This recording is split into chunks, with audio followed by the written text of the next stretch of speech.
Halo semuanya, berjumpa lagi dengan saya Winta.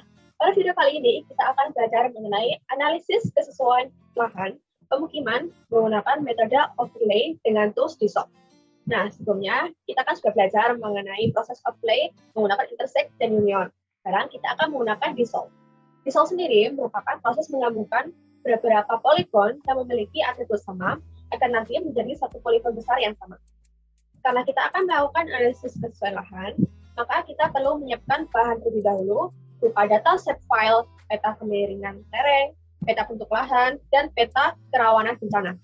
Selanjutnya, kita akan analisis ketiga peta tersebut untuk membuat peta kesesuaian lahan.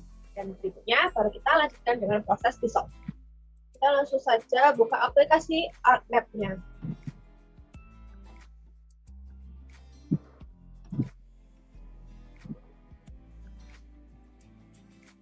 Nah, di sini seperti biasa, saya menggunakan ukuran layers A4 landscape.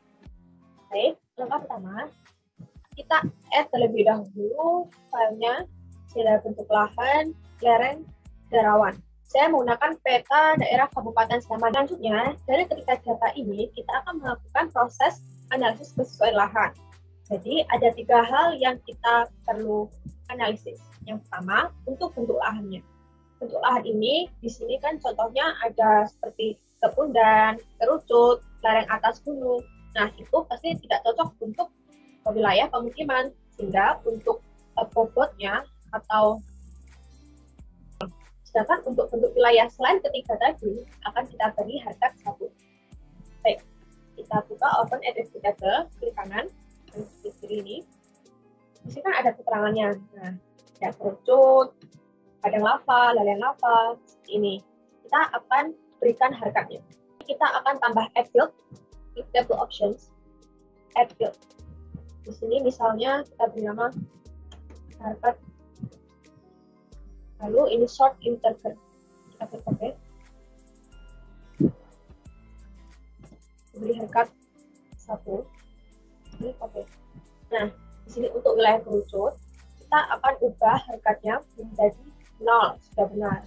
Lalu untuk wilayah seperti dataran kaki gunung api, kita beri harga 1. Sebelumnya kita aktifkan dulu editornya, start editing. Nah, kita bisa mengubahnya. Oke, contohnya, ini kita beri 1, dataran kaki gunung.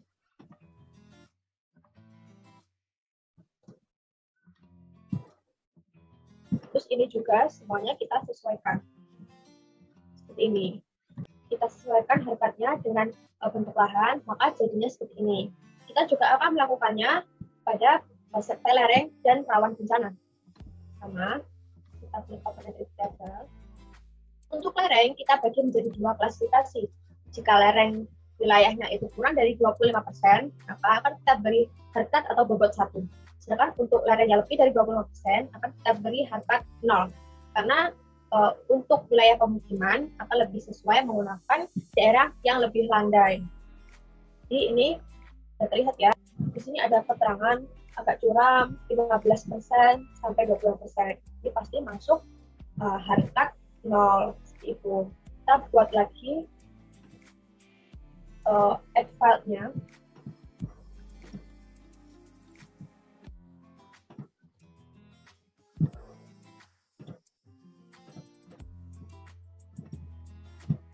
Sebelumnya tadi kita save,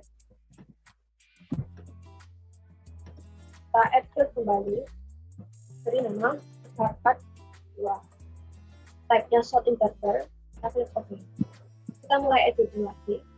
Di sini kita beri untuk agak curam, ini berarti benar ya harganya 0. Terus contohnya ini landai, kita beri harga 1, nah yang bawah juga sampai bawahnya. Ini harga untuk kemiringan lereng sudah selesai. Berikutnya kita lanjut untuk kita stop editing dulu. Selanjutnya untuk yang peta rawan bencana. Baik, di sini terdapat data fungsi-fungsi dari kawasan yang sudah ada. Geser. Nah, ini contohnya ada untuk fungsi kawasan hutan lindung. Jadi untuk wilayah yang rawan bencana akan kita beri harkat 0. Sedangkan untuk wilayah yang tidak rawan akan kita beri harkat 1. Sedangkan untuk wilayah yang sudah ada fungsi kawasannya seperti untuk hutan lindung, budaya pertanian, itu kita juga akan beri harkat 0. Dan untuk kawasan non pertanian kita akan beri harkat 1. Karena pasti untuk membangun wilayah pemukiman kita akan mencari daerah yang tidak rawan bencana dan yang masih belum digunakan atau difungsikan kawasannya. Baik.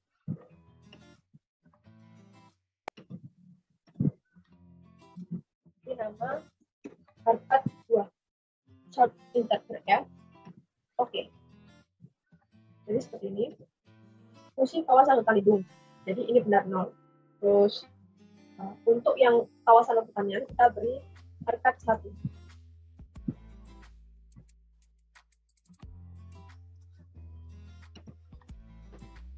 Peserta didik. Kawasan budaya ini sudah digunakan jadi harkatnya 0. Ini 1 sampai ke bawah ya. Keduanya sudah saya isikan semuanya. Baik, setelah kita berikan bobot untuk ketiga peta set file ini, selanjutnya kita perlu untuk membuat peta sesuai lahan dengan cara melakukan proses intersect terlebih dahulu. Di sini saya coba search untuk mencari tool intersect. Search. Di sini intersect analysis tool. Kita klik.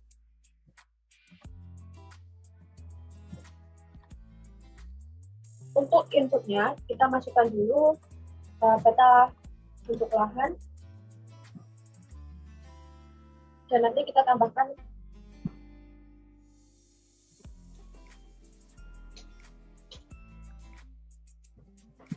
dan selanjutnya kita tambahkan peta lereng. Kita intersect terlebih dahulu kedua peta ini, baru nanti kita tambahkan intersect pada peta rawan bencana. Kita klik OK.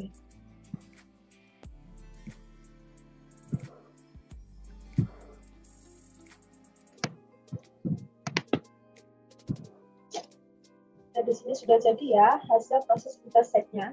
Selanjutnya kita intersect kembali. Input intersect yang pertama dengan sektor rawan. Oke, kita klik OK.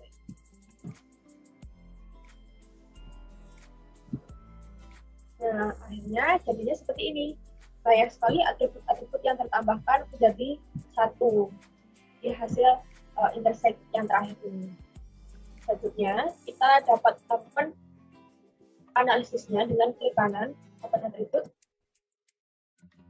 Di sini sudah tercantumkan semua, mulai data bentuk lahan. Ini sudah ada untuk lerengnya, sudah ada juga pemiringan lereng. Dan ada juga fungsi kawasan atau sektor rawan bencana. Nah, selanjutnya kita perlu menambahkan files baru. Kita start dari sini. Files baru. Field. Di sini kita beri skor total. Skor total dari seluruh harkat yang kita masukkan tadi. Oke. Caranya bagaimana? Kita dapat klik kanan pada skor total dan klik field calculator. Yes. Tadi kan kita sudah ada harkat 3 harkat ya. Jadi kita kalikan semuanya. Ada harkat ini, kita kali. Lalu ada harkat 1. Kita tambahkan ini. Harkat 1, 2. Ini ya. Lalu kita proses. Nah, jadi untuk apa kita melakukan kalkulasi ini? Karena kan nanti kita ingin mengetahui ya wilayah-wilayah yang awalnya itu memiliki atribut yang berbeda-beda akan kita satukan. Jadi skor total ini, misalnya tadi di harkat 1 dan 2 itu skornya 0, sedangkan di harkat yang ketiga juga 0, maka hasil skor totalnya 0. Sedangkan untuk harkat seluruhnya di satu poligon itu 1, maka nanti hasilnya juga sama 1. Seperti ini. Baik.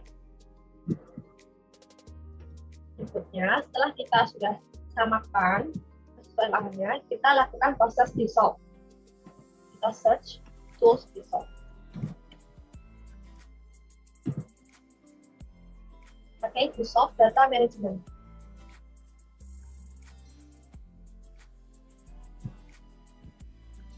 Inputnya yang terakhir tadi. Dan apa yang akan kita dissolve adalah skor total yang sudah kita kalikan tadi. Klik OK.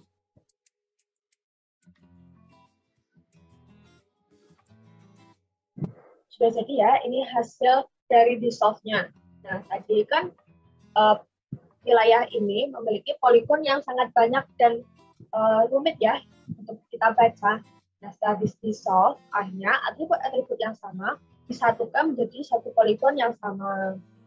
Ini selanjutnya, untuk mempermudah kita menganalisis, kita open attribute dahulu. Sudah terlihat di sini ada skor total yang 0 dan 1. Dan kita tambahkan attribute kembali di sini untuk memberikan kesesuaian lainnya. Dan type-nya menggunakan teks. Oke. Ini untuk skor total yang 0, kita akan beri di start editing dulu.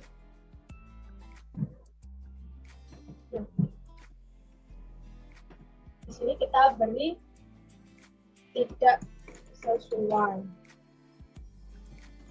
Jadi yang wilayah yang memiliki skor total 0 itu berarti tidak sesuai untuk penggunaan wilayah pemukiman. Sedangkan untuk skor total 1, kita beri nama sesuai.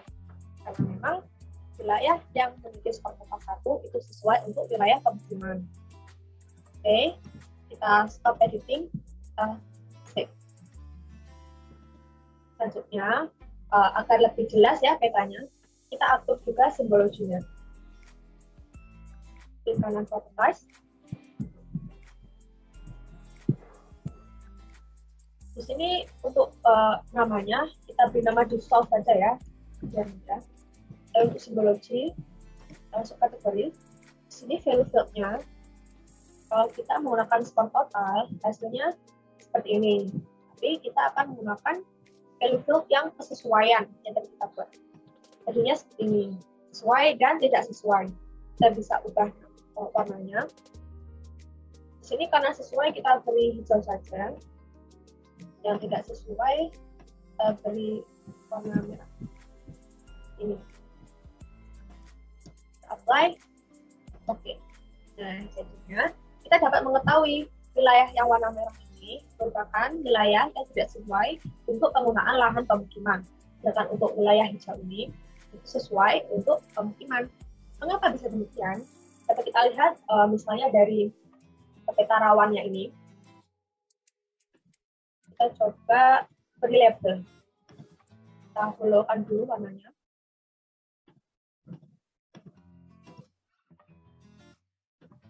Kita properties.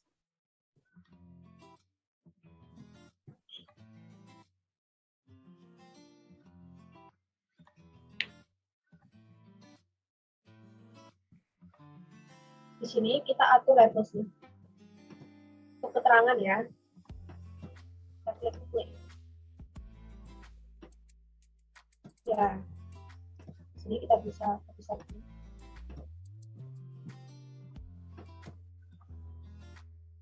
Jadi kita tahu bahwa di sini ternyata merupakan fungsi kawasan hutan lindung.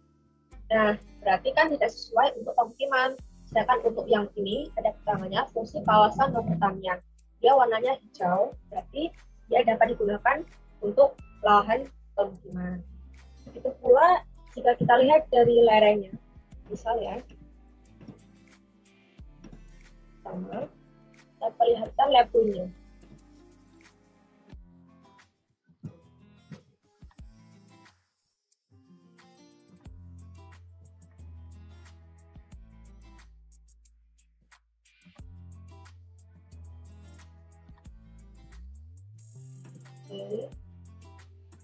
kita apply juga.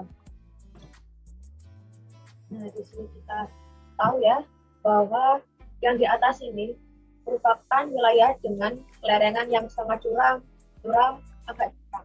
Dan wilayah yang landai ini dan datar yang warna hijau itu dapat digunakan untuk wilayah pemukiman.